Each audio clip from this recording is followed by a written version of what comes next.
Значи, индустријската зона Новини речици се простира на површина од 60 хектари земјиште, кое што е во собственост на општина Куманово, целосно е урбанизирана и ние бараме нови инвеститори. Во моментов преговараме дополнително со 2 нови инвеститори, кои што се заинтересирани да инвестираат во истата. Главниот проблем е што истата е урбанизирана по предвидување на општината, а не по потребите и желбите и барањата на потенцијалните инвеститори, што губиме дополнителни временски рокови во реурбанизација на самото земјиште и адаптирање по нивните потреби. Законот ни налага да одиме на јавна лицитација, како што знаете, почетната цена е 1 евро од метар квадратен, но ние тој праг го поминавме многу одамна.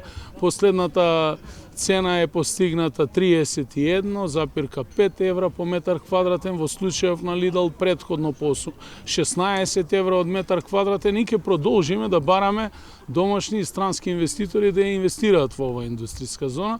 Сакам да искористам оваа прилика во целост да го демантирам вице-премиерот Битичи, бидејќи во оваа индустријска зона владата, освен 15 милиони денари во самата инфраструктура, во друго нема вложено ништо, иако ни беа ветени над 100 милиони денари за општина Куманово за развој на оваа индустријска зона. Сите инвестиции кои што се реализирани во зоната до сега, вкупно 4, се чисто приватни инвестиции, без подршка на владата и исклучиво приватно финансирани од домашни и странски инвеститори.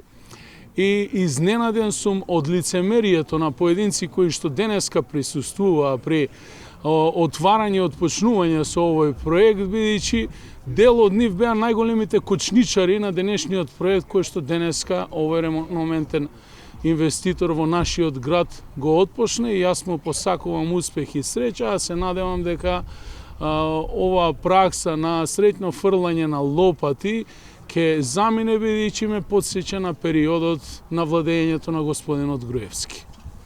Дали имате други прашања? Благодарам.